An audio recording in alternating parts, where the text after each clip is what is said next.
About to start, and it's boys. not like they had immediate control of it either. Their reign They're actually started dropping right now. around 7th zone because we see Pink actually acquire a nice refresh off of Steno, and that refresh giving him max mats was the primary reason why they were able to pick their perfect instance. They started tarping towards that front side of zone. They still didn't have immediate height control, but by tarping ahead to the front side before everybody else, that was what really gave them the edge because, again, they had the materials to do so, and materials are just so hard to come by because it's low mobility, everyone's congested towards the bottom. Yeah, they are. And in this no mobility meta, the high ground becomes almost buffed in its effectiveness when it comes to endgame and closing out those games. And I think that's what we saw yesterday. Of course, we saw Pink, who used to be a high ground king, now back on top as well. Maybe we'll see that today in NA, but I want a little breakdown. I want to see exactly how they ended up winning from that high ground position, because we have a little freeze frame here for you guys to have a little look at. And we can see them at the top on height right now, as we can see on the top left of the screen. There they are on top. And you can see them here. They're a little bit above the rest of the lobby. They're 2 or 3 layers. I think it's 3 layers above the second height team. So they're looking to be a couple of layers above so that they're not going to get snuck up on, but of course also not too high up so they don't get eliminated to full damage. And it's important to keep an eye out for those red outlines as well. Those other players you can kind of see being more forced into those second and basically low ground layers, because Pink and Vico, what they're essentially doing is they're just being ultra suppressive towards those teams on second and third height. They're not really allowing anybody to have the opportunity to challenge them by constantly spraying down. Vico, even in that game, I believe he had a mythic flapjack rifle, and that was crucial in terms of just being able to just constantly force and smother the whole lobby down to the ultimate low ground layer. So they had total control of height and total control of how everybody else was forced to play. And that's the most important thing. When you're on a high ground, making sure to keep applying that pressure down below, using items like the Breacher's shotgun, using items like the flapjack, just to keep that pressure and let them all fight it out. We saw it yesterday with Vico going on down, getting those eliminations, and then Pink was able to ride out the victory. So I hope NA teams have been taking some notes from yesterday. You gotta hope so, right? Because EU really brought the heat yesterday. So now we have a little bit of time here before we go into games. I want to ask you guys your expectations coming in. What are we hoping to see NA do today for us, especially with Siphon being back in? Is it going to be more of the same, some different strategies? What do you guys think? Siphon has definitely allowed for more of those clutch instances to basically come back to fruition. So I think it'll be hype to see which teams are actually fighting out frequently for their combat caches. I want to see a height team dominate today. I want to see one team take height every single game. I want to have an NA height king. Okay, well, there you have it. As just as excited as these guys are, we are as well. We have 2 casters who are even more excited. Let me introduce you to them. It is none other than 11-2K and Jacob PR. Over to y'all. Excited is an understatement, Zeke. Let me tell you, after watching the action yesterday on EU, I felt like I could not sleep waiting for today. We're all talking about what we want to see here today. Levin, what about you? What do you want to see from the NA crew? I want to see how all these new duos stand, right? Of course, we've seen so many familiar names in this lobby, but in new combinations, and I think it really just goes to show everybody is doing what they can in this final major to try and qualify for globals. It's a big, big, big season coming up for a lot of these NA boys, and I'm sure they will be ready for it come game 1 and throughout the course of the season. Yeah, luckily we don't have to wait long for game number 1 because the battle bus is ready. Let's get right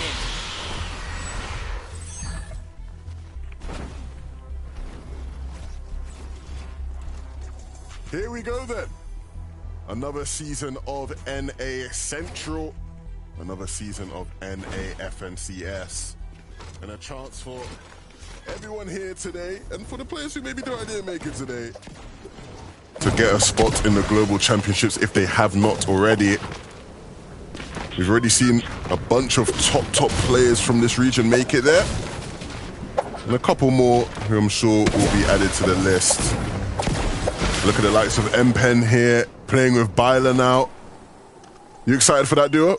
Oh, I'm excited. M-Pen, I got to play with him in that box fight tournament going up against Vivid. We fell short, but let me tell you, he's just a funny guy. He knows how to play when it matters most. But over on one side of the map where it is getting busy right out of the gates, Brutal Bash, we got Rokane and Vert going up against their competition, and already they're trying to break into the box, cause some disruption to the leaderboards.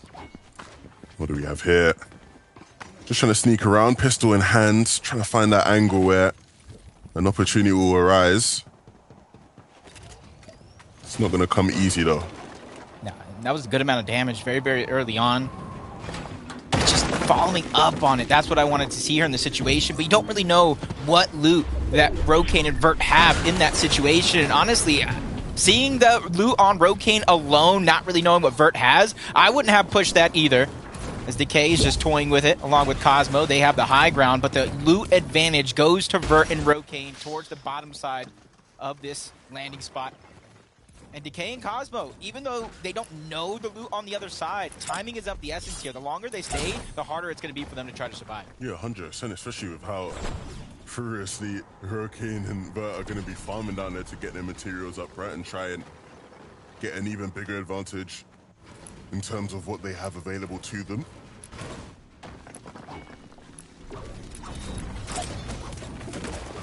Minimize where he's actually located at, but since they're trapped down low to the low ground, you see they're doing the next best thing, just farming up, getting as many mats and resources as possible. Hound in the feeds, getting a knock and the elimination onto Kinzo. So a great start for them, and the disengage does come through. Decay and Cosmo want to go ahead and find loot elsewhere. That's why we prefaced how important the timing is, as Baka and Par seeming like they're already in a 1v2 situation. They already have a commanding lead over this fight here. And Baka and Pars, they're the team coming from that NA West region. When they're combined from East and West into Central, a lot of people didn't necessarily give the West players a lot of respect, and this is a team that is now demanding that respect. Yeah, a very, very worthy adversary to anyone in this lobby, and looking to start the game with a bang and a bang. They'll start it with Marzo W taking it out. So they will reign supreme here off spawn, and I'm sure we'll get to see some of that off spawn action between them a bunch today. Shattered Slab talking about that. Two teams directly here in the fight. A third potential towards the north side. And then you see an individual player creeping in. Shattered Slabs, one of the potential vaults, does spawn on this side of the map. And I say potential because there's a few around the map that it could go through. That's why these early game fights are so important, to give yourself at least a footing here on this side of the map. But you can see from one individual player, that full team now floating in. That's the fourth party potential, as the suppressed Havoc AR is just doing so much damage to the builds, dropping down logs for just a second, but he doesn't like being that close to his opponent with his teammates separated. Understandably, right? Off spawn and Shattered Slab, such an open area, can be pretty risky. Can easily be caught out, and we're seeing it here. Degen, nice control and a nice shot to pair with it. Uber composed and cleans that one up. Don't typically associate Degen with fighting prowess, but showcasing he does have them skills. It's kind of one of those things that happen too. Degen, former teammate with Muzz last season, they have so much familiarity over towards Shattered Slab, so it's basically business as usual. Pump, former teammate, along with Trashy. New duos here, and already starting off hot here in game number 1. And they didn't even expend a ton of time, so that third and fourth party opportunity that I was talking about, right out the window. Getting it cleaned up quick and easy. Canada and Ages here over towards the racetrack area. Of course, this is where we expect to see them landing a lot of the time, and oftentimes finding quite the fair bit of success from this area of the map as well. They have full control. Anybody in this lobby is going to be aware of their presence, and will look to stay clear where possible. Saw one half of the former team. Talked about Pump on one side, Trashy here on the other. So many new duos forming this season, trying to give them the best chances. This is Major 3. There's 10 spots up for grabs for that global championship. And if you miss out here, you got to go again in that last chance major. And you don't want to put it all in that last opportunity. So these first couple weeks mean so much to get to that top 50, because Surge Week is also no longer here. So that top 50 teams go directly to the FNCS Grand Finals. Yeah, you have to be consistent, right? Yep. It's not like previous majors where you had that opportunity maybe to just jump in at the very last moment, or have a wonder class performance just to sneak your way in. No, you have to be on your game all throughout the qualifiers. Talk about having some good games. This is a team right here, newly formed as well. Reet and Ritual. Ritual former teammates with TK. And Reet former teammates with Epic Whale. Everybody knows that one. And in that duo Cash Cup, not the most recent one, these guys lit up the leaderboards. They dominated, they took over. They didn't even need to play their game number 6, but they did anyway for the chemistry and the practice. So they have so much potential between them two. It's just about executing here in our first weekly finals of NA.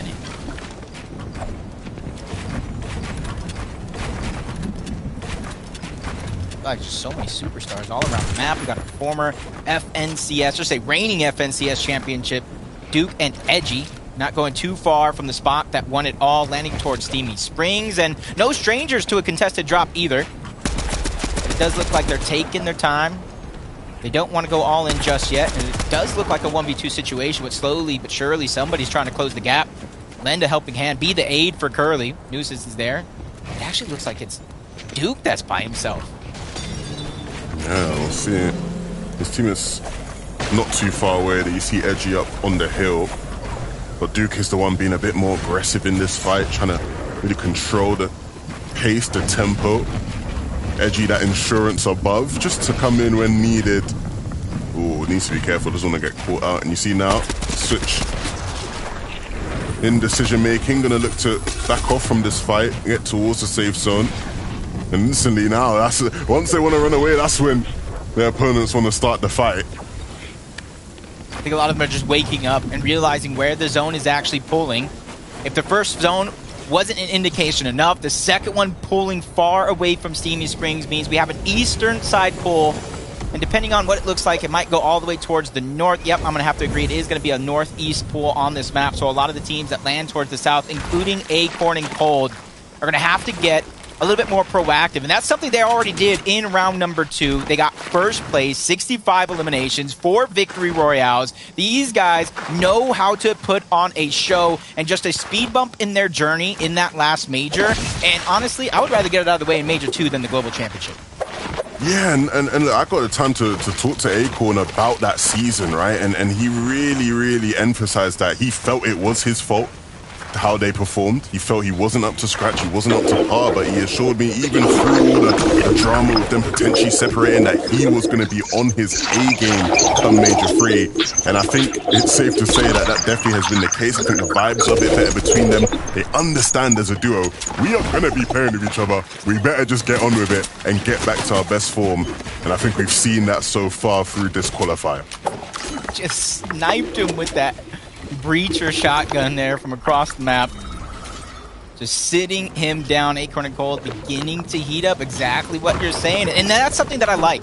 Holding yourself accountable. So many players, they like to blame somebody else. They like to blame things that aren't necessarily in control. That's something that Acorn could control. And I love the fact that he takes accountability for it. But you heard Zeke, you heard our analyst harp on it. If you start the game, Blake and Macwood, and honestly landing towards Lonely Labs, that's where Macwood, his home is. The last couple times he has been competing here in the FNCS.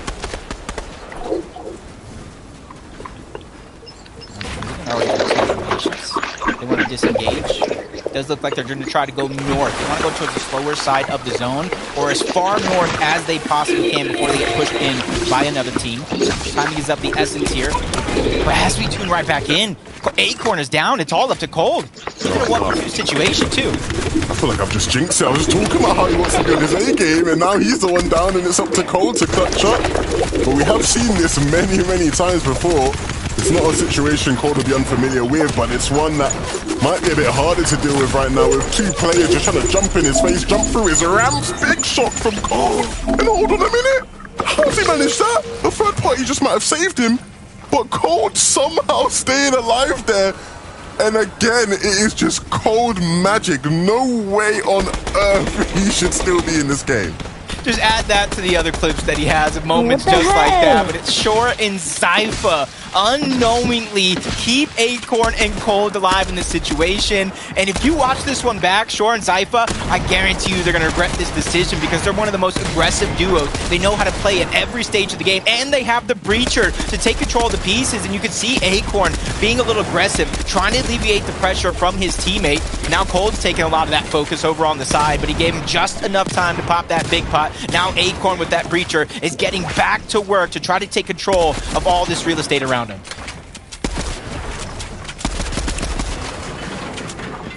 Time for Acorn to strut his stuff a bit. We already know Cold's the GOAT. We already know he's that guy. Let's see if Acorn can help him out here and add a bit more firepower in this 2v2.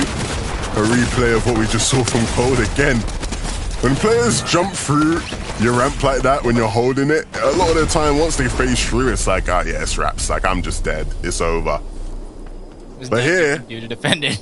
when you're up against Cold, you know, it's like, you just never know what you're going to get. In fact, more times than not, you know what you're going to get. It's going to be him winning the fight. Yo. I feel like this team's coming right now. Yo. They got the vault. Rise and User. You see the loot that they have on it. And now they're going for Rift Island. So in terms of mid-map objectives, they already have 3 points, plus the 2 from the elimination. And now they're working for 15 more. And if you look around the minimap right now, nobody's looking like they're trying to contest them just yet. They're not necessarily going for rifts, and it doesn't look like they're going for the zip lines either. So this just looks like a free lead for Rise and User. Yo. Yeah, Rise and User are one of my favorite duos, if not my favorite duo in NA.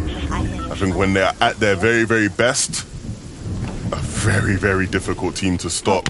The game plan, the strategy set in stone, and always up to scratch. Rise, one of the best IGLs.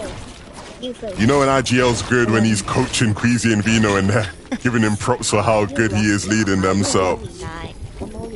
And that's a little bit more confidence on the side of Rise because he's coaching them at their own drop spot, a team that's going to the global championship.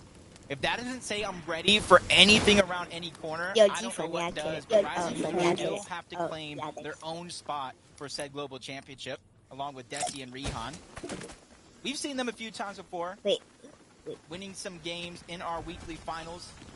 They're just going to have to replicate that type of success here. And right now, it just looks like they're biding their time for either some sort of a sneak attack or just to get the scraps that's left over. They get spotted out by Rise himself. And the disengage comes through. They don't want to do that. Can't sneak attack this guy. Always alert, always aware. And he wards them off as well. User trying to find a different angle as well to potentially add some more damage to their tally.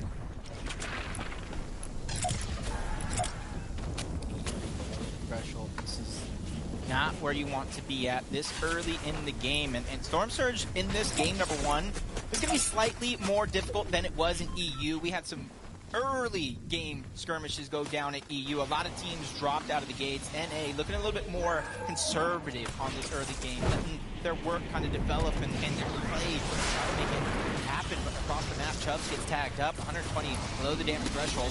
No more heals to his name. Only has a few seconds, if that, as he gets taken down by Storm Surge. Teeks is going through that same pain, but he's at least able to get a nice shot onto Bryce, clean that one up, and get above that damage threshold. These are huge early game battles for the teams that might have a ton of rotating to do. Yeah, I think we're going to see that throughout this game, right? Where a lot of these teams are going to be struggling down on Surge, and they're going to have to take sort of desperate fights. This game started off so slow, right? Nobody really wanted to do anything, take any fights. A very passive approach to the start of the game. You can't hide forever, Jacob. In the Fortnite lobby with Storm Surge, you've got to eventually start dealing damage. I know, already seeing here. The action finally breaking off. Oh, wow. Already got the knock onto one, and a great shot on the other, and then the Storm does the rest. That's back-to-back eliminations by Pump as a solo, and now he has a huge chance to get Dejit back into the game. Great start.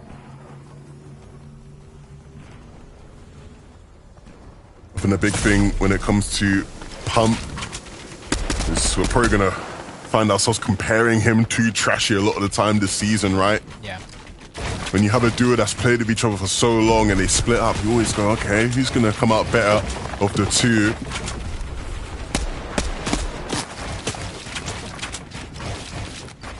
Shots off in the distance. That was one of the pain points for that old duo of Epic, Whale, and Reet landing towards Mega City.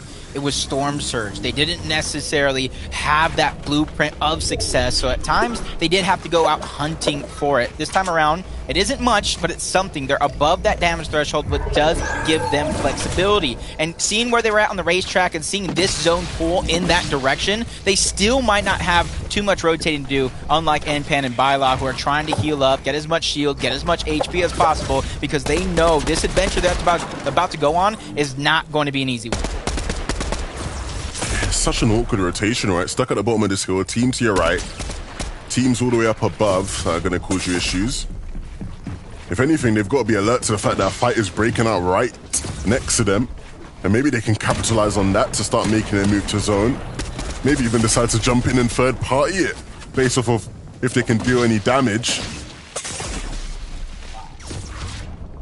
135 below. He desperately needs to deal damage. Even in theory, if he tries to out-heal it here and it works, that's just something that's going to haunt you later on in the game as it continues to progress. Now he's getting deeper into the zone, looking for any bit of heals that he can work with, but the longer he takes just simply out healing it, the harder it's going to be for him to actually get the damage. You add on the fact that you can see all the duos around him already beginning to rotate. He has about 14 seconds left before Storm Surge actually ticks through and takes him down altogether. Probably even less here as he's trying to get that second mini off. This is just one of those instances in a game number one where you go back to the drawing board. Now you can go to the VODs, you can watch the stream and figure out what went wrong and how to fix it. He started shooting Jackson, and Jackson was very low there. If he had gotten the limb and gotten the siphon from that and stayed alive, that would have been an amazing play. But it wasn't to be, and so that's the end of the run. But TK and Jackson will not stop yet, way above on Surge. And so now it's all about making sure they make the right decisions in their positioning as they move through this game, as the zone gets smaller, and they will land perfectly into this next zone as it pulls on them towards Mega City. What a fitting zone for game number one of the NA Finals. Deep into the heart of Mega City. A lot of nooks, crannies for players to hide. A lot of environmental cover that's already there. Prefabs that they can hide behind. But for the teams that are not there, you got a long journey and hard work to follow through. As Beast and Diego, they're just trying to fire shots. They're above the damage threshold. They want to back down their opponents so they can make an easier rotation. And somebody gets the Wild Boss Augment and just trying to throw those in to block off their rotation even more. Almost half the lobby is seemingly on this north side of the zone. Such a difficult rotation to make. Trashy, we're very familiar with seeing him in these kind of different situations where rotations are difficult. The problem is in previous seasons he had things he could use to rotate. Now he just has to use his 2 feet. And he's doing a good job using this cover. He found a good timing. And so now just making sure to stay friendly at least with the players between them. Taking shots to ward people off, but not to initiate a battle. And continuing to move through these old builds, using them as cover. A really nice rotation. They don't have many materials, and so saving on materials, and now even going to try swimming. Fancy in air. He's doing anything to get there. Byla with a huge peek. Taking down Magnolia. Scope soon to follow. A team that just had such high hopes to see them perform. They just get shut down. But that's NPen, my former duo in the box fights, showing up big. Yeah, I said it. Really nice shot. I said it. Really nice shot from Byla there. Let's see if you can hit more of those. Those shots are big for getting them in a good spot for Surge. He needs to be careful, there's players behind him yet. He gets caught out. We're going to see if he's going to actually survive there. That's interesting. Losing all of his shields.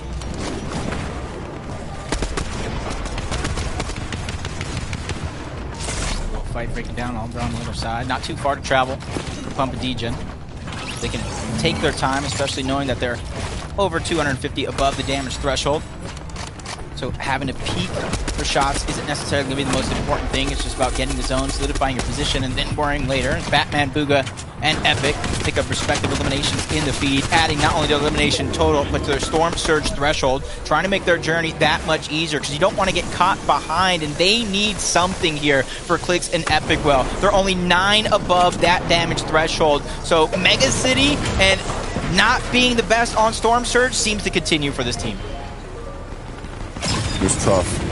It's not easy. You don't want to criticize too soon, but you definitely want to start to see better from them as the games go on. It's not an unsalvageable game, but one that is definitely going to be very difficult. But look at the way he's using the rails there to rotate. That was nice. Look, I was watching a Fortnite trailer or something. Cinematic settings right now.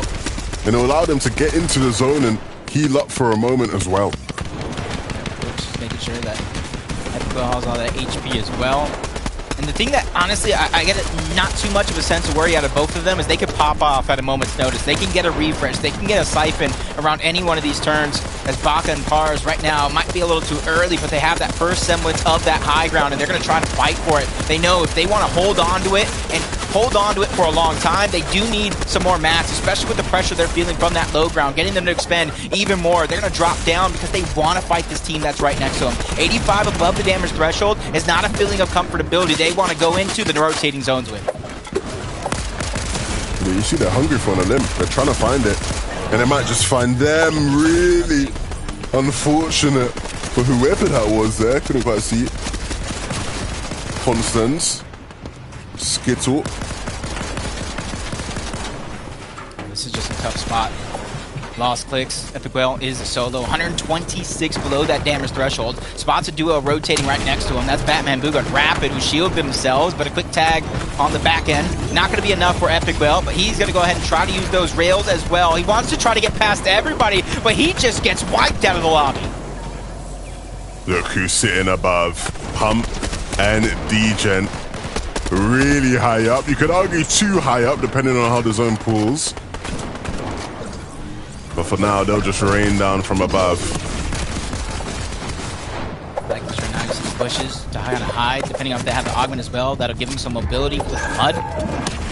He even trades the minis for the medkit. That is a huge, and I agree with that play. Especially allows you to stagger in and out of the zone, but Biolaw's down. Npen by himself. He needs that medkit, but it desperately needs some time to go ahead and get it off either way. Causes some destruction through a build, but it's the same rail that caused him some safety is what's going to do him in the end. He goes down, but a great effort to get into the top 16. The grind rails went from his friend to his enemy real fast. And look, we're going to see more players use them.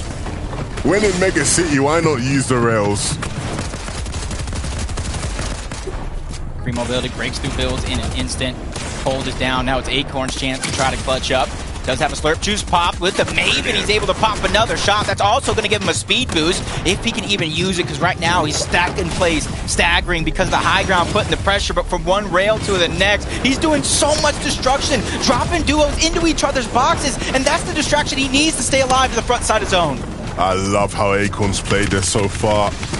So calm, so collected. And even in all that chaos, stuck in between layers, stuck in between teams, he was able to get to the front. Eventually, his luck runs out as Pars and Baka will catch up to him.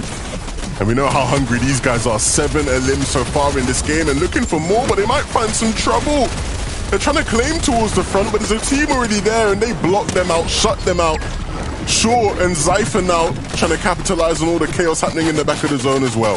Yeah, perfect picture. You saw the team getting pressure, and you saw Shaw and Zypher not only picking up that elimination, they have 8 total as a team, but they have no mats. All those eliminations only meant so much because they weren't able to pick up the resources, but finally, he gets at least something for his effort. 100 mats. He's doing everything he can to keep himself healthy, unlike Poyo, who's by himself. The only solo left in this lobby, full of duos. He's feeling that pressure, but Cooper gets taken down by Zypher. That's going to allow Poyo to breathe here for a second, try to get one, but unfortunately it's not enough as he gets taken out by Shore.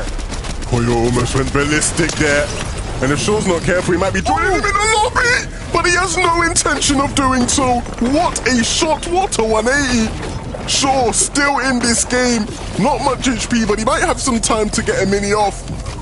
And in his final ending situation, I'm not sure what options he really has, but he might have already done enough. 11 elims for their team this game. Oh, this is a perfect recipe for him as well. The two duos are finding each other, but Batman Booga and Rapid, they don't like it. They go down low. They take out the solo, but Batman Booga gets dropped. Pump trying to go in. He gets that second elimination as well. And Pump and Degen, a new duo, take the game. The new duos. I said I wanted to see which one of them would show up.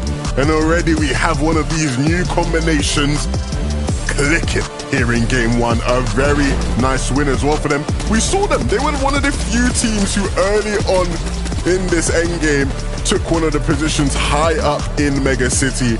And they didn't really have anybody contesting them at all for it. And so they could just sit up there and just rain down with all the ammo before dropping down to clean up the win.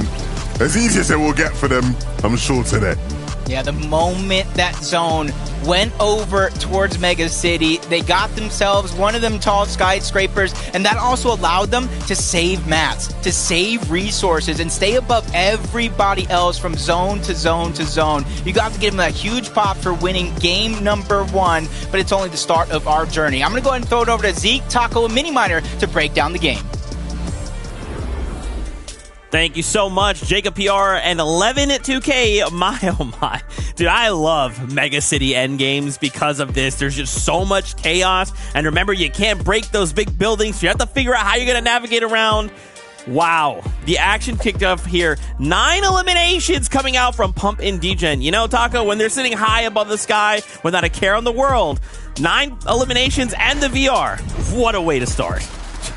It seems like they might have been listening to Minnie there on the pre-show because he asked for a height dominant performance, and that's exactly what Pump and Degen were able to deliver. Those zones in particular moving back over the likes of Mega City just made it even easier, I think, for them to continue their builds off to the side, and also excellent use of the grind rails. But the fact that they came from shattered slabs and were able to seamlessly rotate and still be able to commandeer height, despite the fact that we have several different teams dropping specifically at Mega City, and neither of those teams are able to make it to these final moments.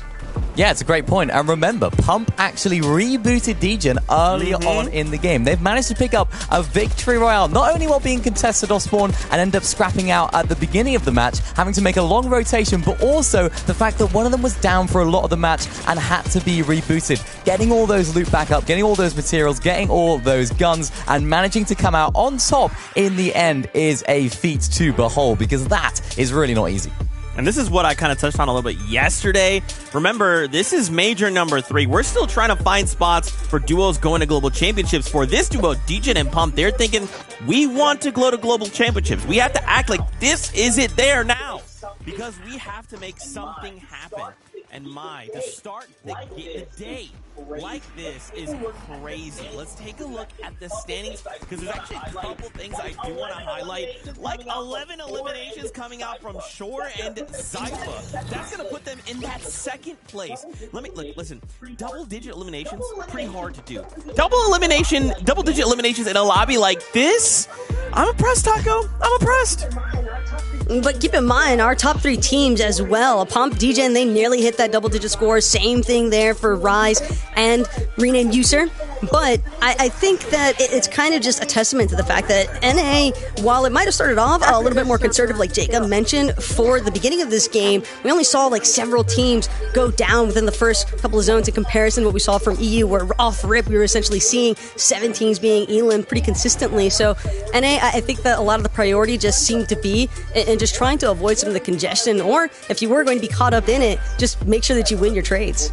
Yeah, it was a little bit peaceful towards the beginning of the game, but the end game was absolutely nuts. We saw the grind rails being used somehow. Teams were trying to use them to get into the zone, and it was messing some teams up. For Zypha and Shore, though, they'll be happy because they're actually able to pick up so many of those eliminations from those players that are just caught in no man's land. So good. Okay, we have to talk about this high ground. I want to talk about high ground. What the heck are we supposed to do about this, right? Because for the duo, it looks so free for them up there. How do we stop that from being so free? Again, a lot of that is just going to come down to their positioning from the start. And as far as Pump and Degen were concerned, keep in mind that while Pump did have to go for that reboot moment on Degen, they also had plenty of damage threshold for that Storm Surge accrued from having had those aggressive instances earlier on. So honestly, kind of just a statement game, really,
Hello.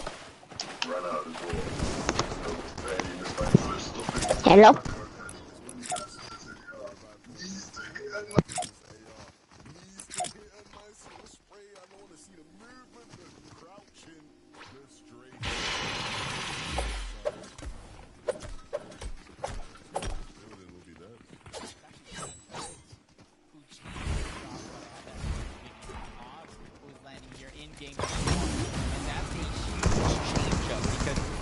to get the trade, which is the most impactful thing of it all, because if he's able to get past that wall, build it, his teammates able to hold his cover, that's a 2v1 situation. But since he was able to burst through, get the knock, he's able to clean it up for the second one.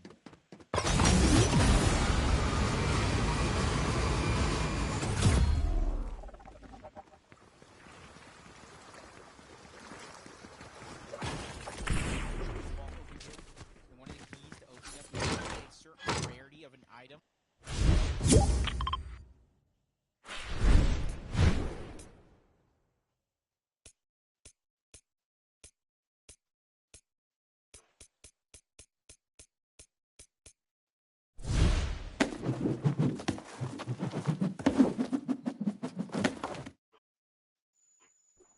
And I did say I was going to be comparing Trashy and Pump. So far, game one, Pump's got to win. He's winning the battle between him and Trashy.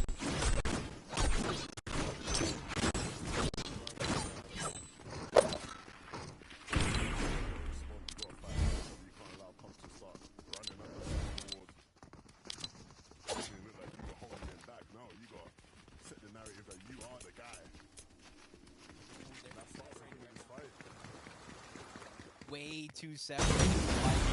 Clarity almost gets 1v2. You see the shield disappear on the side. Trashy's there to try to alleviate some of the pressure. And he has a very, very interesting angle here. It does look like Islet and Remy are going to try to disengage, or at least as much as they can, but Trashy doesn't want to let the disengage go easy, but maybe he should have, because Zypha, the third-party specialist at this point, from game number 1 to game number 2 here, and it looks like they're trying to get aggressive. They don't want to let that early damage go to waste. They're inching closer and closer as Trashy continues to try to run away. This is tough. Ooh. 1 or 2 more bullets would have done it. They try to go to the other side. They're still waiting for them on the side of the mountain. I think Might not be a bad spot to pause because of the slurp plants. Who y'all think winning? Back up. Rokane's feeling that pressure. Who y'all think winning? Who y'all think winning? Who y'all think winning like that, yeah? Holding on to that high ground. But he gets surprised, doesn't watch all angles. A huge opportunity for Cosmo to turn it around. Now he has the health lead on to Rokane, and it looks like he has the confidence. Confidence knowing that he has the build. He's able to at least get one. He's not going to be able to save Decay. But who y'all think winning? Who y'all think winning? Who y'all think winning right now, yeah? Yo. Yo. Yo. Yo. Yo. Oh. Oh. Oh. Oh.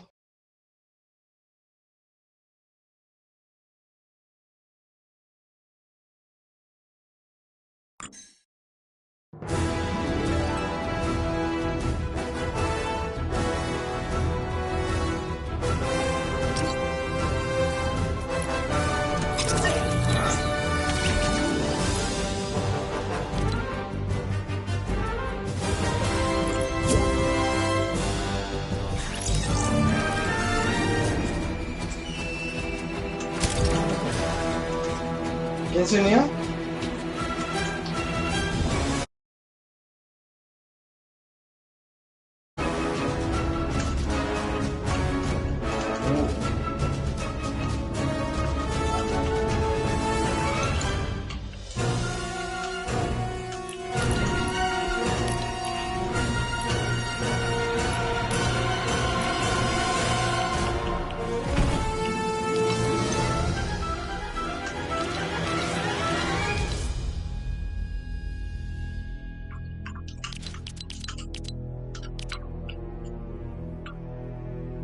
Oh, Luigi, qué buen disparo. Uy, no, no, no, no, no, no, no.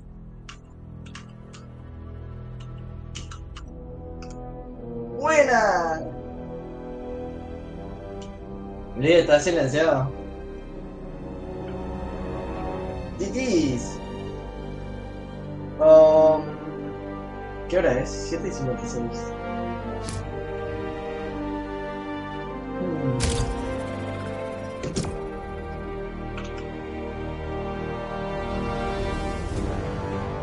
Te pasa el líder.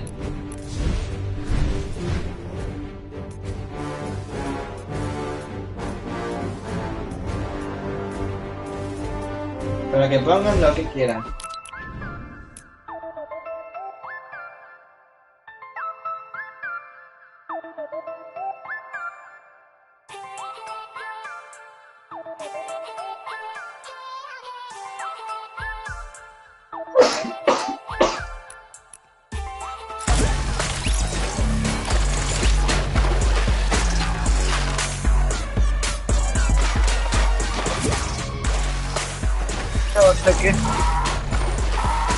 Toma. Yo me voy del grupo. Tengo que cargar el control. Pero sabes que